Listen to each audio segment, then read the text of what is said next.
Hi, I'm Ed Amoroso from Tag Cyber, and I'm here with my friend Bob Lamb, who's going to be talking about ShardSecure, his company, and also a little bit about the industry and his background. I think you're going to enjoy it, especially if you like encryption. So Bob, welcome to the discussion.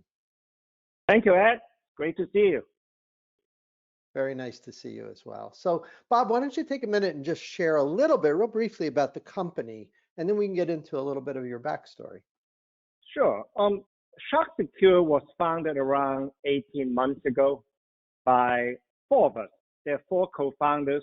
We all have been around in the security space for 15, 20 years, each one of us, and we got to know you. Some of us got to know you for a number of years now, Ed. And so the idea really is we didn't see any innovation in data security for the last 20, 30 years. Obviously, people can use encryption and it works in many cases or in most cases.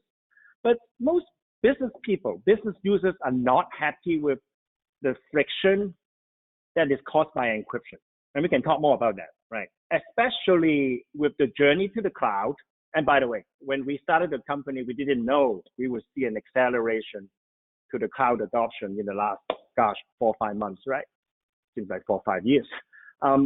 So really, in all honesty, if you stay everything on premises, you're probably 95% okay just using encryption.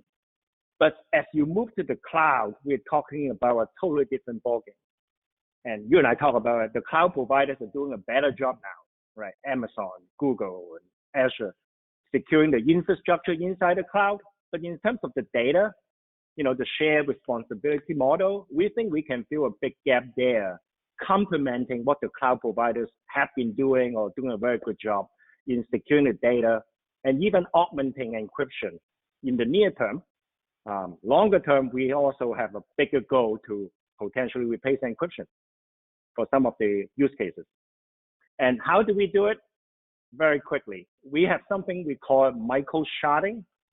And you probably heard about sharding many, many times, many, many years. Usually being used by the storage vendors to do performance, improve the performance, and resiliency. Our innovation, by the way, we're expecting a patent on this pretty soon, is micro-sharding. We are able to break the data sets into single-digit bytes, 3 or 4 bytes, for example. Like in the US, our social security number is 9 bytes. We break it down into 4 bytes, and we add a little bit of poison data. We also compress the data.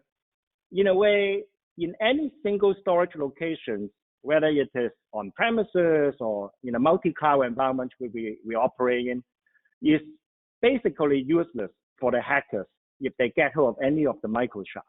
And that is the idea to reduce or potentially eliminate the sensitivity of the data. That's an exciting approach. Let me take you way back. I've known you a while. I know this idea didn't just hit you yesterday. So tell us a little bit about your background. Like, what type of work had you been doing that positioned you to take advantage of this insight that you had in sharding? Yeah, thanks for the question. And so I have been in the cybersecurity industry for over 20 years now. First 10 years, actually, I was on the investment side. I was investing in different cybersecurity companies. I was at Bear Stearns. I'm sure you remember Bear Stearns. I was I actually ended up running the cybersecurity practice on the investment side of Bear Stearns. So after 10 years or so, at first I was at Bear Stearns, and then I started my own boutique advisory shop. I decided, you know what, it's so much more fun to be on the good side, which is being an entrepreneur, right? So around 10, 12 years ago, I started working with different startups. I mean, there was one company I was running business development. It was in California, a company called Pareto Networks. I don't remember Pareto. It was one of the earliest cloud networking company, and it was probably too early, and got acquired by Aerohive. And then I came back to New York, and I co-founded Bayshore, as you know, Bayshore with our friend Francis. And, it's one of the earliest, right, IoT, industrial IoT security companies. And then, as you know, our mutual friends, Lou, always has some really big ideas. And this company, ShardSecure, actually came from an incubator, CTM Insights, which you know very well since you've been helping Lou on that. And Lou created this idea, came up with this idea 2017 or so. And I think he was working on some prototype. And then timing was right. I finished my tenure with Bayshore mid 2018. And then Lou and I said, well, you know, we should work on this together. And so we actually put a team together. So Lou and I are the co-founders here. And we also have two technology co-founders, Krista and Jasper, who also have been around for quite a long time. They started different companies. One of them was a company called Nordic Edge, which is one of the earliest one-time password company, got acquired by Intel McAfee. So four of us started building the beta in 2019, and we got some of our good friends involved. I'm happy that you're involved, helping us in a way, interviewing us. But we also did our seed round of funding. Our early stage venture firm, Steinway Ventures in DC, they're a very smart team, especially in cyber. There's a large European venture firm called Industry Fondant. They also involved in us, and our friend Tom Noonan. You know Tom. Tom has got the many years in the industry leader. So he's both an investor and an advisor for us. So we're trying to get all the good friends together and trying to do something that we think it could be really big. And that's how we got started. And it's been fun. It's an excellent story. Excellent story. So I have to ask you, beta in 2019, and I know this year you're rolling out and visiting with many customers. How do you feel about doing it in 2020? I mean, 2020 is going to go down as this crazy year with COVID and, everybody in a pandemic mode and so on. Has that been turned out to be an issue with, really gearing up in 2020, or has it been somewhat adjacent to the work you're doing? It's interesting. I mean, first of all, we got lucky. We finished the funding round right before COVID. So we actually raised a little bit more than we thought we would. So that was another good thing. But the timing was right in terms of with the movement to accelerate the cloud adoption, work from home, work from anywhere. It's actually in very short term, over the 2-3 month time frame. Of course, we couldn't get anyone to pay attention to this, right? I would say from April, May, even part of June time frame. But I think longer term, this is the right solution to help companies, help our customers to move to the cloud quickly. As you know, encryption takes a lot of time to deploy. And this could be a solution not only at extra security, but you can actually deploy much faster, because for us, it's pretty straightforward. It's a container. It can be a VM. You can deploy it on Amazon, Google, Azure, IBM, Oracle, but you could also put it on premises. You can just put it right in front of any storage devices before you ship to the cloud. So that's the flexibility that we provide. And in a way, we reduce the attack services to the ShardSecure engine for the most sensitive data. I remember you and I talking a couple months ago, we were talking about cloud security.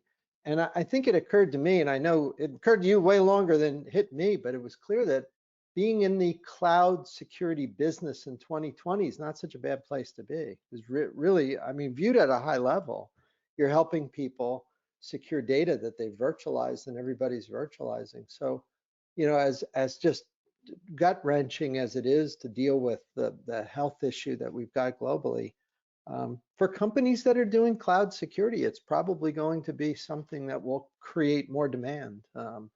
Good or bad, I think it's just a fact. So, hey, where do you think things are headed? Do you think I think you and I have always talked a lot about the shift to cloud. I think that's a given. We all know that. Is multi-cloud kind of the new thing, like where it used to be, do we go to the cloud? Now that's a given. Is it more this question of just about everybody's got this assortment of cloud services? And I know that's one of the value propositions you guys have, that you can support multiple.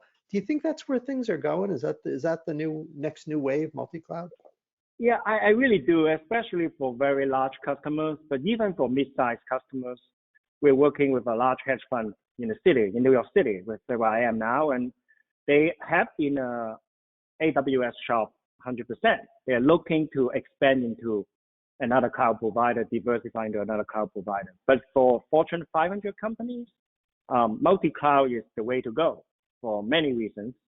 You know, you have to bet, number one, and number two, as good a job AWS has been doing, Amazon as a company is very big. It touches a lot of different verticals that some customer might not want to be too dependent on them. So we are talking to work with a large healthcare company that they said, you know, we're mostly Amazon, but we really want to diversify into GCP and Azure. So we are helping them with that in terms of reducing the risk at each single cloud provider in a way. Mm-hmm. Now, Bob, what is your sales approach? Are you guys selling directly to enterprise? You're selling through partners? You've been at this so long. As you thought this through for this technology, what did you come up with as the sort of sales process here? Yeah, so that's a great question, man. Like we hire a very strong head of sales, Robert Stephen. He came from a very good pedigree in security as well. He's been with us almost 5 months now. We're getting a lot of good success with him, and we also signed up 2 new resellers. One of them is Red River. You probably heard of Red River. Another one is DC Consulting, and they're actually pumping up a lot of leads, qualified leads and opportunities for us. Longer term, you know, I think it's going to be a combination of Robert and his team, direct sales, resellers, you know, very security focused resellers. But I also see this as, you know, even the cloud providers could be a partner for us. We're going to get on AWS Marketplace and Azure as well. Just think about historically, as you know, the cloud providers have found it very challenging to convince large companies, especially banks, right, in the tri-state area, to move to the cloud. And this is a solution to let the CIO and the CISOs of the large global banks sleep better when they move to the cloud. Because 4 months ago, they might have a choice not moving to the cloud. Now they really don't have a choice, right?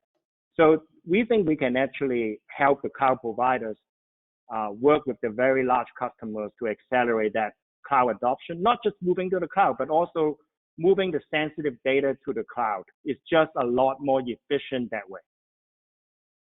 You know, Bob, there's probably a lot of people watching here who admire you. You've been with a number of really cool companies. You've been a great founder. For people who are watching who are either considering or starting their own new company, I'm curious if you have some advice or some wisdom, you know, having been at this for a while. If you feel that urge to start a company, you want to do a startup, what do you think are some of the things that are important to be going through your head, maybe some things to avoid or some things to focus on? What have you seen as successful for people, including yourself, but others that have been around you in making a startup work? Yeah, I think, thanks for the question. I think number one is you have to have the passion. You really have to love starting companies. You have to want to be in the security space because, you know, security has grown a lot, as you know extremely well, at last 20, 25 years. And a lot of new players, new founders, got to be in the security space. But it's hard, right? It is hard. There's so many, there are thousands of companies. The market's getting much bigger. That's the good news. But this is not easy. I mean, you have to be persistent. You have to have the passion. It's got to build the right team. You got to build the right founding team. One person cannot do it alone. And I think that's the key, right? And also don't build another Me Too company, right? I think one of the advantage we have is we really credit to our good friend Lou Steinberg that this is absolutely not a Me Too company. It's hard to get it off the ground, but we're making really good progress. I mean, it's exciting. I think those would be the suggestion and advice, you know, that I would give to new founders in the security space. I think that's excellent advice. I'll take that advice myself. So, hey, listen, I want to, on behalf of the folks watching, I want to thank you. I assume at your website, probably the easiest place to get in touch with you. Absolutely. Absolutely. And again, on behalf of the folks here, thanks for sharing your insights. And it is always my great pleasure to catch up with you. And I always learn something new when we talk. So thanks for joining us. Thank you, Ed. I hope everyone is staying well, staying safe. Same to you. And thanks for watching. We'll see you next time.